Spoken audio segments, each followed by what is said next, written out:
Right guys, in this video we are going to be looking at some forensic psychology essays. Specifically, we're going to be looking at ways of dealing with offending behavior. Now, just to be aware, I'm not going to be covering custodial sentencing in this video, simply because I've already made a video on that with some model essays. So I'm only going to be covering behavior modification, anger management, and restorative justice. If you want a custodial sentencing video, the link is on your screen now, and it will also appear again at the end. And I'll chuck it in the description section below so that it's definitely easy to find. Right, and before we get started, please remember to hit the like button if you find this video useful. So these are the 4 essays that I'm going to cover in this video.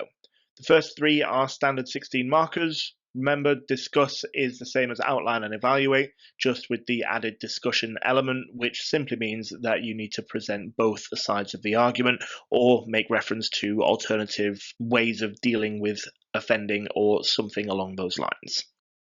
The last essay is an application essay, and I've got 2 variations of that essay to give you some options. Obviously, if you want to look at a specific essay, then you can use the description section below to jump straight there. And of course, if you want to practice some of these, then go ahead and pause the video at any point to do that. So let's have a look at our first essay. Discuss the use of behavior modification as a way of dealing with offending behavior.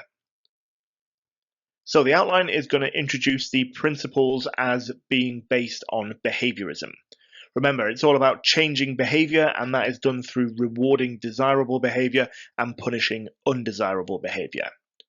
I'm going to talk about behavior modification systems in general first, before then talking about token economy systems as a type of behavior modification. Remember, the examiner is going to be looking for key terminology alongside an effective explanation of how token economies work.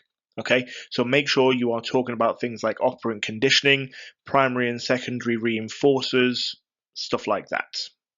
In my evaluation section, I have 2 strengths and 2 limitations, albeit one of them is a counterpoint. If you only want to use 3 points, then I would get rid of the ease of use point, which is the 3rd one down.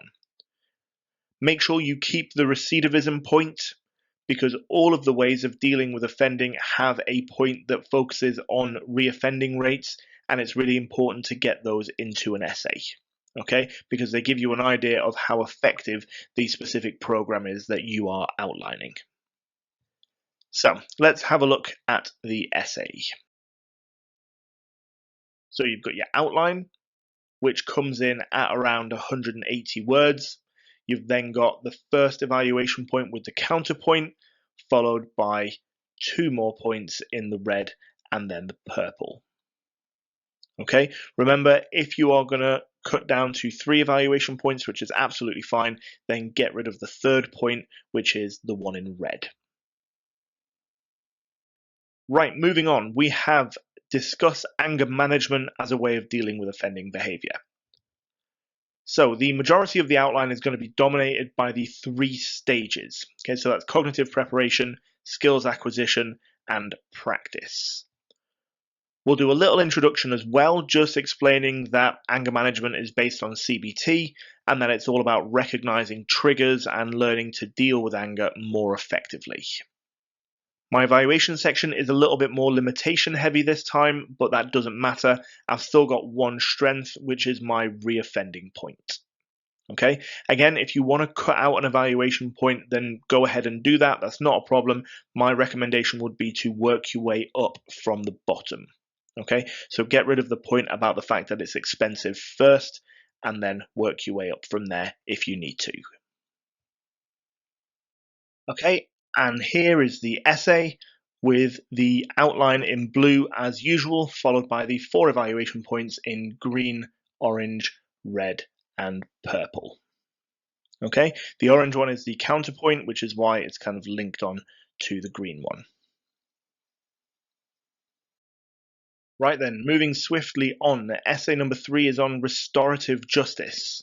Now, this one can be a little bit tricky to outline because it can feel quite quickly like you're repeating yourself.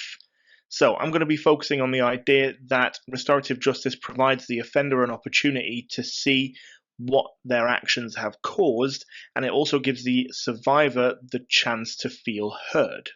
Okay, make sure you refer to survivors in restorative justice, not victims. They change the terminology to empower the survivor rather than make them feel like they're a victim. I'm also going to talk a little bit about how the whole thing is set up and what needs to happen to make sure that it's successful. So things like it would usually be set up by a mediator who is trained in conflict resolution and restorative justice. The fact that it's really important that both parties buy in to the process and take an active part rather than a passive role. Okay. Again, there are 4 evaluation points, and one of them is the recidivism point, which has some research with it as well. Okay, this one is more of a balanced evaluation section, so I've got 2 strengths and 2 limitations, and one of those limitations is a counterpoint as well, so it's a little bit of a shorter one. And then here is the model essay. Okay, the outline again comes in at around 180-ish words. You can see my strength and the counterpoint in green and orange, together with the recidivism point in red, and then the final limitation in purple. So for the final essay, we've got an application essay. The question is, discuss one or more ways of dealing with offending behavior and refer to some of the suggestions in the table above in your answer. Okay, so if you want to have a quick read of it, then pause the video now, and I'm going to move on to the plan. Now, there are 2 ways that you can tackle this essay. You could just discuss one way of dealing with offending. Okay, it's not a trick question. You can get the full 16 marks by just talking about one way. That's okay. So effectively, you could choose any of the essays that I've just covered. Don't choose custodial sentencing because there isn't anything in the STEM about custodial sentencing. And then you cut out one evaluation point and add some application, and then Bob's your uncle, you have your essay. Okay, so I'm going to go for anger management. Okay, so your outline would stay the same as the one that you saw earlier. Your evaluation section loses 1 point and looks something like this. Okay, so I'm keeping the recidivism point because it's an important one, and then I've got my counterpoint and then another limitation. And then you add something that's relevant to the STEM like this. Okay, now there isn't a lot that you can take from the STEM if you're only going to talk about one way of dealing with offending behavior, so you might have to flesh it out a little bit to get the full 4 marks, but that is more than doable. Okay, and if you decide to go down this route, then your essay would look something like this. Okay, so nothing massively groundbreaking here. The application is in green, and you can see I've had to flesh out the detail a little bit, which is always a little bit tricky, especially if there isn't very much to work with, and also because you are in danger of repeating yourself. Okay, but you've got your outline, you've got your application, and then you've got your 3 evaluation points. Now, your other option is to go down the or more route, in which case you're going to do something like this. Now, there are pros and cons to both ways of doing it. Okay, so do it this way, and you need to know less about each thing that you're outlining. However, you will probably end up writing a little bit more than you would do if you were only talking about one.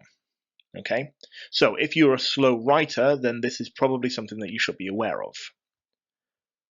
Also, if you do it this way, you're going to need to condense down to the important details. Okay, there's less room for you to waffle and to lose focus because you've got less words to spend on each of the things that you're outlining. So each word has to count. Right? But equally, you don't have to stretch your application as much because you have 2 bits that you can talk about, which means that you've actually got 4 bits of application that you can use. So there's things to think about. There isn't one way that's better than the other. It will depend massively on your style of writing and your ability in writing as well. So I've chosen anger management and token economies. The only reason I've done that is because the reoffending point for both of these refers to one another. So there's a nice link there between them, right? But in reality, you can choose any 2 just don't choose custodial sentencing because there's no application. If you talk about 2 ways of dealing with offending, then you'll also get 4 lots of application from the stem, which is quite nice. And then I've got 3 evaluation points, and I've merged the 2 recidivism points from earlier into 1, just so that they both get a mention. Okay, so I've got research support for token economy systems. I've got the reoffending rate that's mainly about anger management, but I've squeezed some detail in about token economy systems as well, and used it to kind of explain why anger management is better than token economy systems. And then I've got an anger management counterpoint as well. So let's have a look at this final essay. And here it is. So I've separated out the 2 outlines. You don't have to do that if you don't want to. The 2 bits of application are with their respective theories. So it goes blue, green, blue, green. The blue is the outline, the green is the application. And then I've got my 3 evaluation points. Okay, you can see how I've merged the recidivism points in red, just in case you fancy doing something like that yourself. Right, and that brings us to the end of the video. I hope it's all made sense, and I hope it's been useful. On your screen now, you should have some links to a couple of other exam practice videos, including the custodial sentencing one, which, like I said before, is also in the description section below. Okay, if you found it useful, please remember to let me know by hitting the like button. Thank you very much for watching, and I will see you in the next one.